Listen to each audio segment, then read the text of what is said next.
मुजफ्फरनगर के नई मंडी कोतवाली क्षेत्र में सनसनीखेज हत्याकांड ने सभी को हिलाकर रख दिया। भरतिया कॉलोनी के आटा कारोबारी नवीन मित्तल की गला घोंटकर निर्मम हत्या कर उनका शव भोपा इलाके की गंगनहर में फेंक दिया गया। सोमवार शाम नवीन पैसे कलेक्शन के लिए घर से निकले थे, लेकिन देर रात तक नहीं लौटे। परिजनों की शिकायत पर पुलिस ने तलाश शुरू की और नवीन के दोस्त नमन जिंदल और उसके नौकर आशीष को हिरासत में लिया। सख्त पूछताछ में नमन ने गुनाह कबूल लिया। उसने बताया कि 2.25 लाख रुपए के बकाये को लेकर विवाद था। सोमवार शाम शराब पीने के बाद नमन और आशीष ने नवीन को कार में घूमने के बहाने ले गए और सीट बेल्ट से गला घोंटकर हत्या कर दी। शव को गंगनहर में फेंकने के बाद नमन ने नवीन का मोबाइल पचेंडा रोड पर फेंका, लेकिन बेटे की सक्रिय लोकेशन से मोबाइल बरामद हो गया। मंगलवार को पुलिस ने शव बरामद कर पोस्टमार्टम के लिए भेजा। परिवार में कोहराम मचा है और सीओ रूपाली रॉय चौधरी ने मामले की पुष्टि की। नवीन मित्तल भरतिया कॉलोनी निवासी हमारे जिलाध्यक्ष अखिल भारतीय वैश्य महासम्मेलन के कल रात्रि वो अपने वोडाफोन एजेंसी का उनका काम था, तो उसके लिए कलेक्शन के लिए डेली वो निकलते थे 8 बजे रात्रि और 10 बजे तक वापस आ जाते थे। लेकिन कल जब वो 8 बजे निकले तो 10 बजे तक वो अपने घर वापस नहीं आए। तो घर वालों ने ऐसी ढूंढने की कोशिश करी उनको, तो लेकिन वो नहीं प्राप्त हुए, नहीं मिले, नहीं उनका कोई जानकारी हुई। तो कुछ देर बाद देखा कि उनके परिवार के फ़ोन पर, परिवार का एक ग्रुप था फ़ोन का, उस पर लोकेशन आई हुई है नवीन की 9:30 बजे। तो जो घर वालों को शक हुआ कि कुछ ना कुछ अनहोनी है, तो उन्होंने पुलिस को सूचना करी। पुलिस को सूचना करने के बाद परिवार के लोग, हम लोग, सब लोगों ने ढूंढने का प्रयास किया। तो रात्रि में लोकेशन के द्वारा उनका मोबाइल, रात ही पुलिस को हम लोगों के द्वारा रात मोबाइल प्राप्त हो गया। मोबाइल मिलने के बाद पुलिस ने और हम लोगों ने सभी ने मिलकर, जिन लोगों से उसमें बात हुई थी, पुलिस ने कुछ लोगों को इसमें उठाया है, कुछ लोगों को पुलिस ने गिरफ्तार कर रखा है। नई मंडी थाने में वो लोग बने हैं। मुजफ्फरनगर में मंगलवार को एक दुखद घटना ने सभी को झकझोर दिया। प्रमुख समाज सेवी और शिव मूर्ति संचालक मंडल के अध्यक्ष शंकर स्वरूप बंसल के इकलौते बेटे अभिनव स्वरूप बंसल का दिल का दौरा पड़ने से निधन हो गया। शाकुंभरी देवी मंदिर में भंडारे के बाद लौटते समय उन्हें चक्कर आया और वे गिर पड़े। गर्मी समझकर उन्हें कार में ले जाया गया, लेकिन हालत बिगड़ने पर सहारनपुर के निजी अस्पताल ले जाया गया, जहां डॉक्टरों ने उन्हें मृत घोषित किया। अभिनव के निधन से बंसल परिवार में कोहराम मच गया। उनके पीछे एक बेटी और एक बेटा है। मेघालय के शिलांग में हुए राजा रघुवंशी हत्याकांड में नया मोड़। मुख्य आरोपी सोनम रघुवंशी को गाजीपुर से गिरफ्तार करने के बाद मेघालय पुलिस उन्हें पटना के फुलवारी शरीफ थाने ले आई। यहां यूपी और मेघालय पुलिस की संयुक्त टीम सोनम से लगातार पूछताछ कर रही है। पुलिस उनकी लोकेशन और हत्या की साजिश के बारे में गहन जांच कर रही है। फुलवारी शरीफ थाने के एएसआई सुरेंद्र कुमार ने बताया कि मामले की गंभीरता को देखते हुए कड़ी सुरक्षा के बीच पूछताछ जारी है। इस सनसनीखेज मामले में एक आरोपी अभी फरार है और पुलिस उसकी तलाश में जुटी है। मेघालय की पुलिस आई है, यहीं रुका हुआ है, प्रवेश हो रहा है, तो इसको लेके जाएंगे। सोनम हमको जानकारी नहीं है, कुछ 5-6 हैं, पदाधिकारी भी हैं, महिला कांस्टेबल है, कांस्टेबल। मुजफ्फरनगर की साकेत कॉलोनी में एक कथित अवैध मजार को लेकर तनाव बढ़ गया है। राष्ट्रीय हिंदू शक्ति संगठन और कॉलोनी वासियों ने मंगलवार को संयुक्त बैठक में जिला प्रशासन को 14 जून तक मजार हटाने का अल्टीमेटम दिया। संगठन के राष्ट्रीय संयोजक संजय अरोरा ने कहा कि यह मजार अवैध है, जो हिंदू बहुल क्षेत्र में सड़क जाम और सामाजिक असंतुलन का कारण बन रही है। सरिता शर्मा अरोरा ने सुप्रीम कोर्ट के आदेश का हवाला देते हुए प्रशासन की चुप्पी पर सवाल उठाए। संगठन ने चेतावनी दी कि यदि 14 जून तक कार्रवाई नहीं हुई तो 15 जून को कार्यकर्ता मजार हटाकर हनुमान चालीसा का पाठ करेंगे। पहले 10 जून तक का समय दिया गया था, लेकिन सीएम योगी के दौरे के चलते डेडलाइन बढ़ाई गई। कॉलोनी वासियों का कहना है कि यह मजार आवागमन में बाधा डाल रही है। प्रशासन की खामोशी ने जन आक्रोश को और भड़का दिया है। ये मजार का मामला ये है कि साकेत कॉलोनी एक हिंदू बाहुल्य क्षेत्र है और यहाँ पर हिंदू बाहुल्य क्षेत्र में एक कलंक लगा दिया गया, पीर बनाकर, मजार बनाकर। इस मजार का कोई यहाँ पर औचित्य नहीं है। यहाँ पर किसी दूसरे संप्रदाय का कोई व्यक्ति नहीं रहता। हम लोगों ने सीधे सीधे मांग की है कि प्रशासन या तो इस मजार को स्वयं हटा ले, अन्यथा इस मजार को हटाने का काम राष्ट्रीय हिंदू शक्ति संगठन और स्थानीय नागरिक करेंगे। मुजफ्फरनगर के मीरापुर में मुझेड़ा टोल प्लाजा पर मंगलवार को हंगामा मच गया। विधायक मिथिलेश पाल और पूर्व मंत्री योगराज सिंह ने स्थानीय लोगों की शिकायत पर टोल मैनेजर आकाश चौधरी को सड़क पर धरने पर बैठा लिया। शिकायत थी कि टोल कर्मी स्थानीय लोगों से अवैध टोल वसूल रहे हैं और अभद्र व्यवहार कर रहे हैं। 5 दिन पहले भाकियू संघर्ष मोर्चा ने 6 किलोमीटर दायरे के लिए टोल फ्री कराया था, फिर भी वसूली जारी रही। स्थानीय युवाओं को नौकरी से निकाले जाने का भी आरोप है। आक्रोशित कार्यकर्ताओं ने 16 टोल बूथों के बैरियर हटाकर टोल फ्री कर दिया। विधायक ने 20 किलोमीटर दायरे में टोल फ्री और स्थानीय युवाओं को नौकरी देने की मांग की। तहसीलदार श्रद्धा गुप्ता ने मौके पर पहुंचकर टोल अधिकारियों से बात की, लेकिन कोई नतीजा न निकलने पर मामला डीएम को भेजा गया। डीएम जल्द दोनों पक्षों की सुनवाई कर समाधान करेंगे। किलोमीटर के दायरे में जो भी गांव पड़ते हैं वो टोल फ्री होंगे और बाकी क्षेत्र के भी लोग यहाँ पे टोल पे रखे जाएंगे और कुछ पास जो सब लोगों के हैं जो बाहर से भी आएंगे कम से कम 100 लोगों के पास। बात है कि यहाँ पे जो टोल है उसमें जो मानक है 10 किलोमीटर रेडियस का, 10 किलोमीटर रेडियस पर लोगों से टोल नहीं लेना चाहिए। लेकिन यहाँ पे हमने देखा जो लोगों को टोल की रसीद कटी है 300 metre, 500 metre, 700 metre, 1000 metre, 1.5 kilometre, 2 kilometre, तमाम सब लोगों से टोल लिया जाता था और वे बड़ी संख्या में, उनकी संख्या बहुत है टोल देने वालों की। ये बात टोल वालों ने मानी है कि हम जो है हमने किसी को यहाँ पर क्षेत्र में ना बताया, हम टोल वसूल कर देते हैं। इन्होंने मानी इस बात को। येलो प्लेट है, लोकल है और आरटीओ मुजफ्फरनगर है, उस पर 50% की छूट करी जाएगी और वो हर जगह जो NHI ने हमें गजट में दिया है वही चीज़ उसमें हमने बताई। जो बाहर की गाड़ी है उनसे पूरा टोल वसूला जाएगा।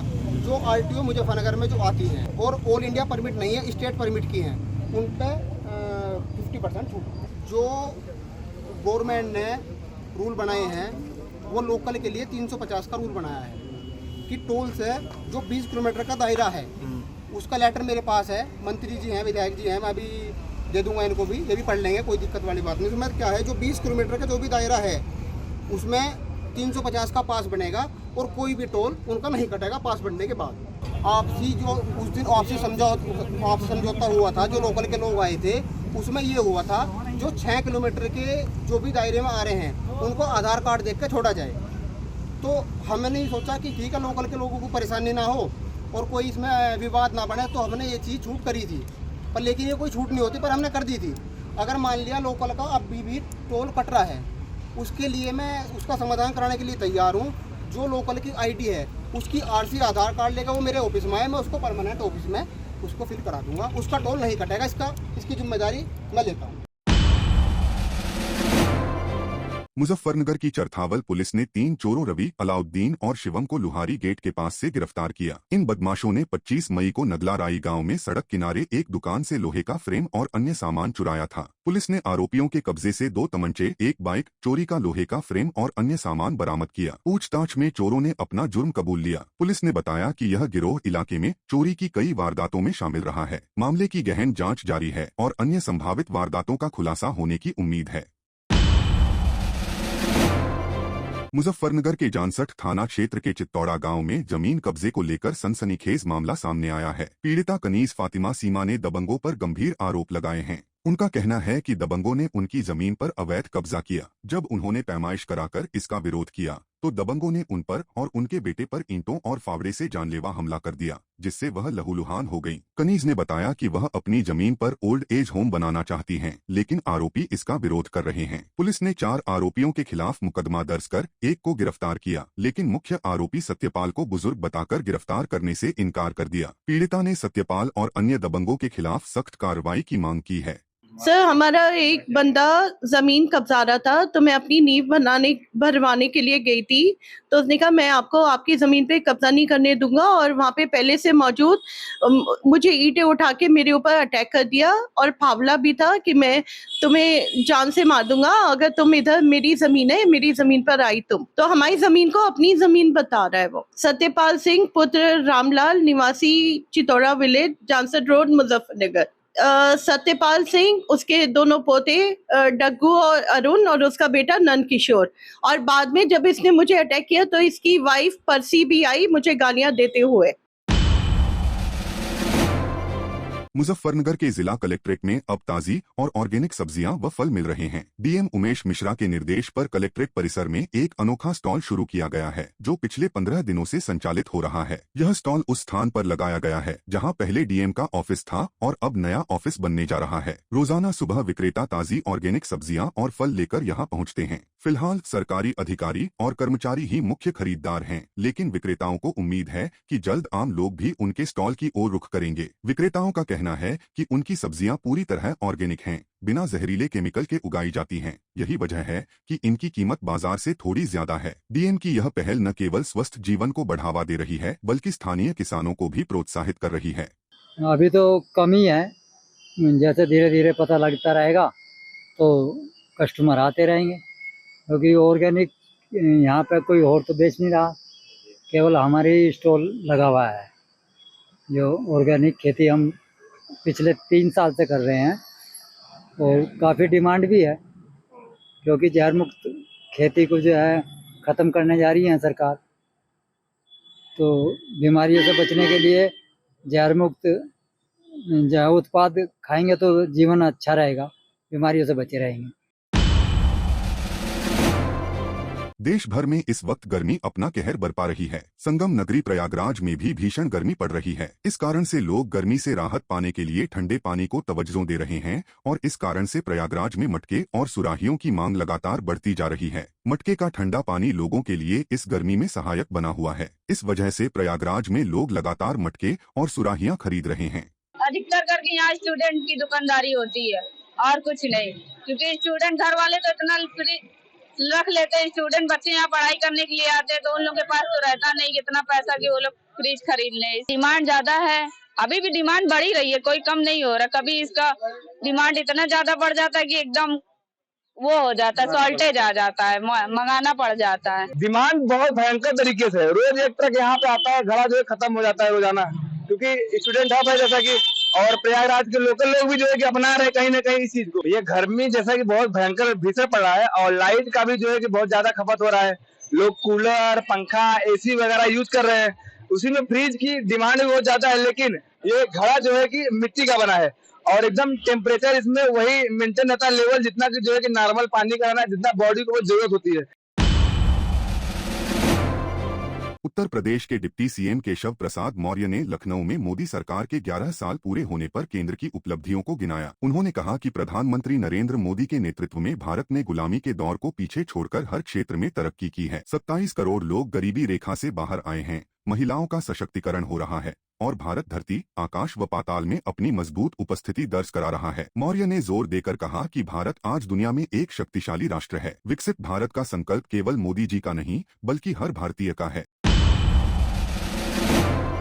जो हम गुलामी के कालखंड को भी पीछे छोड़ करके आज माननीय प्रधानमंत्री मोदी जी के नेतृत्व में बहुत आगे बढ़े हैं और बढ़ते रहे। आज देश सभी क्षेत्रों में प्रगति कर रहा है। गरीबी के खिलाफ जंग अर्थात 27 करोड़ लोग गरीबी रेखा के बाहर आए। महिलाओं का सशक्तिकरण, नारी शक्ति बंधन अधिनियम 2023 अर्थात 37% महिलाओं को अब लोकसभा, विधानसभा में आरक्षण के आधार पर सदन में उनकी मौजूदगी होगी।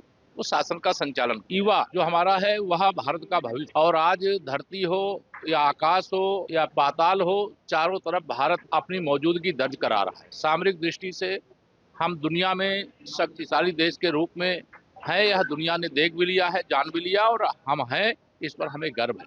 माननीय प्रधानमंत्री श्री नरेंद्र मोदी जी के नेतृत्व में जो विकसित भारत का संकल्प है वह केवल प्रधानमंत्री श्री नरेंद्र मोदी जी का नहीं है, देश के 140 करोड़ लोगों का संकल्प है और भारत विकसित बनेगा, आगे बढ़ेगा, बहुत आगे बढ़ेगा, बहुत आगे। मेरठ में बीजेपी सांसद सुधांशु त्रिवेदी ने कांग्रेस नेता राहुल गांधी पर तीखा हमला बोला। उन्होंने कहा कि राहुल गांधी हाफिज सईद, मसूद अजहर और पाकिस्तान के पीएम शहबाज शरीफ से भी आगे निकलकर पाकिस्तान के मुहाफिज बनना चाहते हैं। त्रिवेदी ने दावा किया कि राहुल की भाषा वही है जो पाकिस्तानी नेता तक नहीं बोलते। उन्होंने कांग्रेस की मानसिकता पर सवाल उठाते हुए कहा कि 3 पीढ़ियों बाद भी यह नहीं बदली। साथ ही त्रिवेदी ने ऑपरेशन सिंदूर का जिक्र करते हुए चीन पर निशाना साधा, जिसमें उसके हथियार फेल हो गए। इस बयान ने सियासी हलचल तेज कर दी है।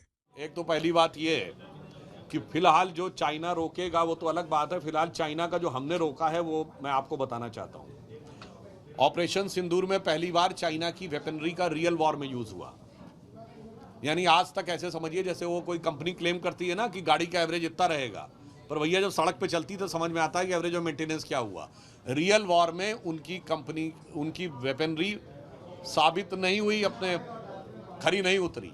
और इसका प्रमाण ये है कि जो एविक सिस्टम्स है, जो चाइनीज डिफेंस कंपनी बनाने वाली है, जो PL-15 उनका मिसाइल बनाते हैं और J-10 और J-17 एयरक्राफ्ट बनाते हैं, दोनों के स्टॉक्स 9 से लेके 20% तक गिरे।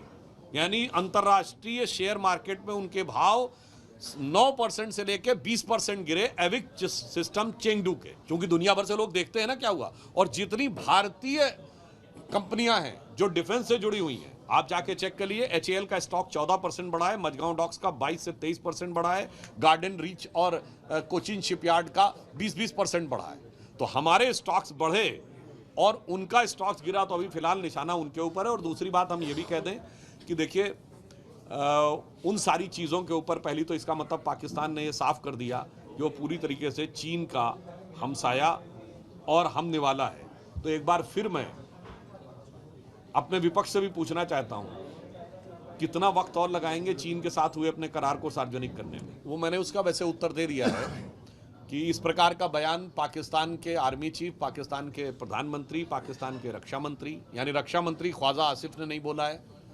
प्रधानमंत्री शहबाज शरीफ ने नहीं बोला है, उनके आर्मी चीफ आसिम मुनीर ने नहीं बोला है, और मसूद अजहर और हाफिज सईद ने भी नहीं बोला है। तो भाई ये समझ लीजिए, आसिफ, शरीफ, मुनीर और हाफिज से बड़ा मुहाफिज अगर कोई पाकिस्तान का बनने की कोशिश कर रहा है तो वो श्री राहुल गांधी जी है।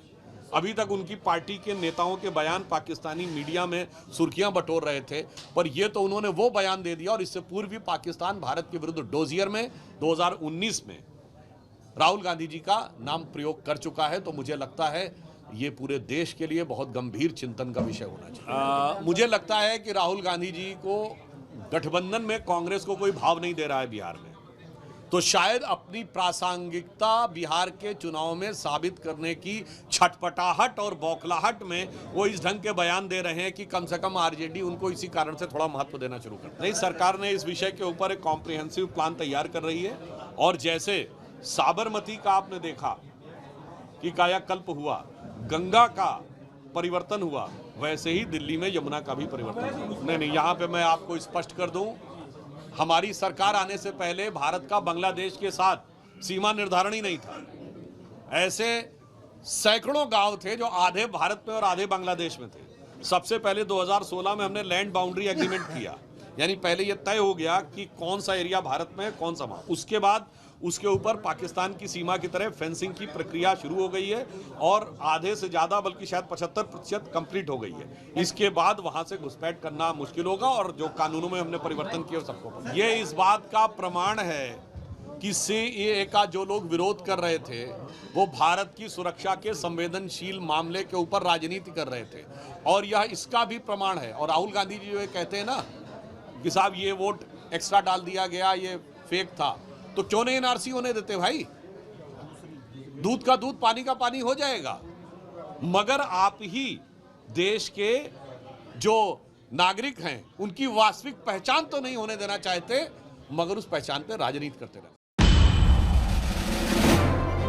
अयोध्या से पूर्व सांसद और राम जन्मभूमि न्यास के उपाध्यक्ष रामविलास वेदांती महाराज ने प्रधानमंत्री नरेंद्र मोदी को लेकर बड़ा बयान दिया है। उन्होंने कहा कि मोदी अगले 11 साल तक भारत के प्रधानमंत्री रहेंगे। वेदांती ने दावा किया कि मोदी के नेतृत्व में भारत हिंदू राष्ट्र बनेगा, POK भारत में शामिल होगा, बांग्लादेश का विलय होगा और बलूचिस्तान अलग देश बनेगा। यह बयान PM मोदी के 11 साल के कार्यकाल पर अयोध्या में आयोजित एक कार्यक्रम के दौरान आया। वेदांती के इस दावे ने सियासी हलकों में हलचल मचा दी है।